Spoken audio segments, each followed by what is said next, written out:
Window है एक operating system. Window क्या है? Operating system. यानी वैसा कोई भी सॉफ्टवेयर जो हमारे कंप्यूटर को ऑपरेट करेगा और कंट्रोल करेगा उसे कहेंगे ऑपरेटिंग सिस्टम। जिस तरह से डॉस था उसी तरह से विंडोज है। इसे डेवलप करके मार्केट में लाने का श्रेय किसे गया? माइक्रोसॉफ्ट कंपनी को, ठीक है ना। सिस्टम एमएस विंडो जो है ये ऑपरेटिंग सिस्टम का एक हिस्सा है। ऑपरेटिंग सिस्टम की जब हम बात करते हैं तो ऐसा कोई भी सॉफ्टवेयर जो हमारे कंप्यूटर को ऑपरेट करे और कंट्रोल करे उसे कहते हैं ऑपरेटिंग सिस्टम। ऑपरेटिंग सिस्टम में दो तरह से हम लोग पढ़ते हैं, एक सिंगल यूजर सिंगल टास्किंग और दूसरा सिंगल यूजर मल्टीटास्किंग। तो एमएस विंडो जो है ये सिंगल यूजर मल्टीटास्किंग है, यानी कि ऐसा कोई भी सॉफ्टवेयर जिस पर एक यूजर एक समय पे कई सारे कार्यों को कर सकता हो वो कहलाएगा सिंगल यूजर मल्टीटास्किंग, ठीक है ना। इस पे विंडोज पे हम एक समय पे कई सारे वर्क को एक्सप्लोर करते हैं, कभी नोटपैड खोल लिए, कभी वर्डपैड खोल लिए, मतलब जो मन वो एप्लीकेशन एक्सेस कर देते हैं क्योंकि हमको यहाँ फ्रीडम मिलता है। दूसरा चीज, ये जो एमएस विंडो ऑपरेटिंग सिस्टम है ये दो वर्जन में है, 32 बिट और 64 बिट। 32 बिट पहले चलता था, अब ज्यादातर कंप्यूटर जो इनेबल है वो 64 बिट वर्जन के लिए इनेबल है ना, यानी लेटेस्ट फीचर्स पे। उसके बाद आगे बढ़ते हैं तो ये विंडो को हम दो हिस्सा में बांट रहे हैं, विंडो एक्सप्लोर और विंडोज एसोसीरीज। देखिए विंडो एक्सप्लोर क्या है ये समझते हैं कि विंडो एक्सप्लोर के तहत ही आता है सिस्टम का file, folder, date time etcetera. और एसोसीरीज यानी विंडो के सहायक कौन कौन है, तो सहायक का पहला नोटपैड, फिर वर्डपैड, पेंट ब्रश और कैलकुलेटर, ये विंडो के सहायक है। एसोसीरीज का मतलब होता है सहायक। लेकिन बात करते हैं कि अगर हमारे कंप्यूटर में विंडोज को रन कराना है, विंडोज ऑपरेटिंग सिस्टम को रन कराना है, तो कम से कम क्या कॉन्फ़िगरेशन होना चाहिए। कंप्यूटर का हार्ड डिस्क के अंदर इतना स्पेस खाली हो कि विंडोज ऑपरेटिंग सिस्टम को हम इंस्टॉल कर पाए। कम से कम उसके सपोर्टिंग फाइल के साथ 8 से 16 जीबी तक स्पेस होनी चाहिए, इसमें हार्ड डिस्क के अंदर। दूसरा कि विंडोज को इंस्टॉल करने के लिए हमें पेन ड्राइव, क्योंकि आज के डेट में पेन ड्राइव कई वर्जन चल रहा है जिसे हम लोग पोर्टेबल पेन ड्राइव बोलते हैं, पेन ड्राइव हो या सीडी ड्राइवर हो या डीवीडी ड्राइवर हो, पोर्टेबल पेन ड्राइव जिसके द्वारा हम इसको सॉफ्टवेयर चला सके। उसके बाद हमारे कंप्यूटर के अंदर जो रैम होता है, रैम में इतना स्पेस खाली हो कि ये विंडो को एक्सेस करे, इंस्टॉल करने में सहायता करे। तो कम से कम 64 MB तक स्पेस खाली होना चाहिए। डिस्प्ले यूनिट, वीडियो का फुल फॉर्म होता है विजुअल डिस्प्ले यूनिट। अब अंतर स्पष्ट करें तो ऑपरेटिंग सिस्टम डॉस और विंडो में क्या अंतर है। डॉस पहले यूज होता था, विंडोज आज के डेट में यूज होता है। आज हम विंडोज पे काम करते हैं। दुनिया का कोई भी आपसे चले जाओ, जनरल पर्पस जो कंप्यूटर है उसमें जो ऑपरेटिंग सिस्टम है वो विंडोज ही है। अब चाहे विंडोज का कोई प्रकार हो, विंडोज 7 हो, XP हो, 10 हो, 8 हो, 8.1 हो, कोई भी हो, लेकिन एमएस विंडोज क्या है? Operating system. यानी वैसा कोई भी सॉफ्टवेयर जो हमारे कंप्यूटर को ऑपरेट करेगा और कंट्रोल करेगा उसे कहेंगे ऑपरेटिंग सिस्टम। एमएस विंडो पे हम लोग बात करें, विंडोज 7 पे। देखो होता क्या है कि ये तो क्लियर हो गया कि एमएस विंडोज जो है ये ऑपरेटिंग सिस्टम है और एमएस विंडोज का बहुत सारा वर्जन मार्केट में आया, बहुत सारा वर्जन आया, लेकिन उसमें से ज्यादा जो मोस्ट पॉपुलर वर्जन रहा जिसमें लोग आज भी काम करते हैं वो है विंडोज 7। ठीक है, विंडोज 7 आज भी इस पे हम लोग काम करते हैं, मोस्ट पॉपुलर वर्जन है विंडोज 7। तो इस पे काम करना बहुत ही आसान है। डेवलप किया गया किसके द्वारा, तो सभी जानते हो माइक्रोसॉफ्ट कंपनी के द्वारा। एमएस विंडो आया है अक्टूबर 2009 में, इसकी शुरुआत हुई है अक्टूबर 2009 में विंडोज 7। और इसकी सफलता के 3 साल के बाद ही, इसके आने के 3 साल के बाद ही विंडो विस्टा भी आ गया, विंडो XP भी आया।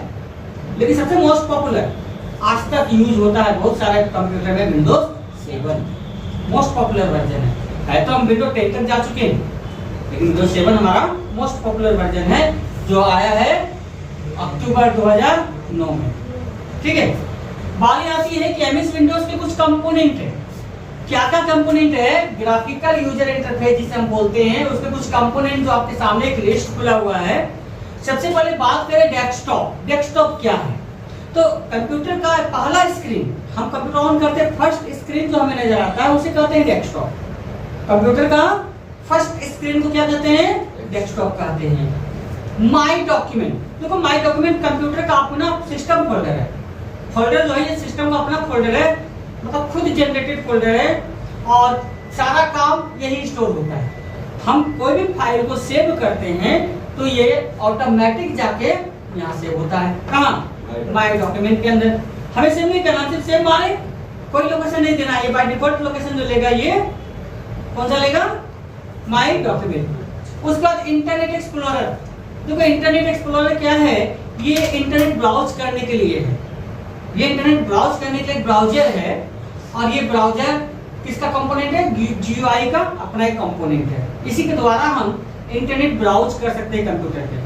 इसके अलावा तो बहुत सारे हम लोग एप्लीकेशन डाउनलोड कर लेते हैं, गूगल क्रोम है, ये बहुत सारा है, फायरफॉक्स है। लेकिन जो मोस्ट इंपोर्टेंट और बाय डिफॉल्ट जो हमें मिलता है विंडोज के साथ वो है इंटरनेट एक्सप्लोरर। टास्क बार, आपको याद है कि आपका जो सिस्टम है उसका एक निचला हिस्सा, एक तरफ स्टार्ट बटन होता है और दूसरी तरफ टाइम इंडिकेटर होता है। तो ये जो बीच का जो हिस्सा है इसे कहते हैं task bar area. Task bar area का काम क्या है? ध्यान से समझ लीजिए कि कोई भी एप्लीकेशन को जब हम ओपन करके रखते हैं तो उस एप्लीकेशन का नाम यहाँ शो कर। टास्क बार का काम ही होगा करंट रनिंग एप्लीकेशन के नेम को डिस्प्ले करना। Display the current application name. Currently open application उसके नाम को डिस्प्ले करेगा। कौन डिस्प्ले करेगा? Task bar area. उसका फाइंड, फाइंड मतलब ढूंढना। अब मान लीजिए हमने फोल्डर या फाइल बना के रखा है और हमको पता ही नहीं चला कि हमने कौन से ड्राइव में रखा है, तो हम सर्च पे जाके फाइंड कर सकते हैं। सिस्टम के जिस भी कोने में होगा वो ढूंढ के निकाल देगा। फाइंड का मतलब ही होता है ढूंढना। उसके बाद अगला देखें तो अगला कंपोनेंट है शट डाउन।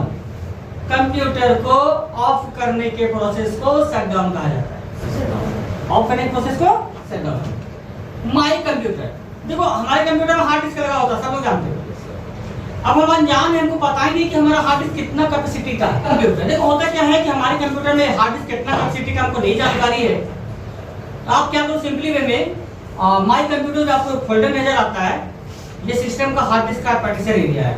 आप यहाँ पे राइट क्लिक करके इसको ओपन कर लेना और वहां पे आपको नजर आएगा कि हार्ड डिस्क आपका कितना ड्राइव में बांटा गया है। आपके हार्ड डिस्क के अंदर कितना ड्राइव है, कंप्यूटर के अंदर हार्ड डिस्क का कितना ड्राइव है, उस ड्राइव को चेक करने के लिए हम माई कंप्यूटर का यूज करते हैं। यानी पूरा मेमोरी का एक संरचना जो है ये माई कंप्यूटर में ही है। ठीक है। और आते हैं रिसाइकल बिन। रिसाइकल बिन यानी कि डस्टबिन। हम सिस्टम में कोई भी फाइल या फोल्डर कहीं से भी डिलीट करते हैं तो वो डायरेक्टली चला जाएगा रिसाइकल बिन में, ऑटोमेटिक, हमें भेजना नहीं है, हम सिर्फ डिलीट करेंगे और रिसाइकल बिन में चला जाएगा। ये चांस आपको मिलता है यहाँ से स्टोर करने का, वापस लाने का। अब आगे बढ़ते हैं start button. Start button computer का बोला जाए तो प्रवेश द्वार, एंट्रेंस पॉइंट। क्योंकि जब तक आप स्टार्ट बटन को क्लिक नहीं करोगे तब तक किसी एप्लीकेशन पर जा नहीं सकते। अब घर में जाना है या प्रोग्राम पे जाना है, स्टार्ट पे क्लिक करोगे तब ना। तो start button is the entrance point. ये एक प्रवेश द्वार है, ऐसा प्रवेश द्वार जिसके बाद आप कंप्यूटर के किसी भी एप्लीकेशन पे जा सकते हो। और उसके बाद आते हैं date and time. Date and time आपका राइट साइड में शो करता है, ठीक है, जहां से उसको देख के उसको चेंज भी कर सकते हैं डेट एंड टाइम को। उसका नेक्स्ट आगे बढ़ते हैं folder. Folder is the place, folder is the place where store all types file. Folder एक स्थान होता है, एक ऐसा स्थान होता है जहां पे फाइलों को हम इकट्ठा करके रख सकते हैं। सिस्टम के अंदर जो फाइल बनाते हैं ना, उस फाइल को इकट्ठा करके रख सकते हैं। कहां रख सकते हैं? तो फोल्डर के अंदर रख सकते हैं। उसके बाद आगे बढ़ते हैं तो हेल्प, मदद। आपको किसी टॉपिक पे मदद चाहिए, वहीं पे स्टार्ट बटन में क्लिक करना हेल्प मिलता है। हेल्प में जाकर किस टॉपिक पे हेल्प चाहिए वो आपको देखना है। उसका नेक्स्ट आगे बढ़ते हैं वॉलपेपर। वॉलपेपर एक प्रकार का फोटो ही है। वैसा कोई भी फोटो जब तक फोल्डर के अंदर है तब तक फोटो, लेकिन जैसे उस फोटो को हम फोल्डर से निकाल के डेस्कटॉप के या मोबाइल के बैकग्राउंड पे लगा देते हैं तो वही फोटो का नाम बन जाता है वॉलपेपर।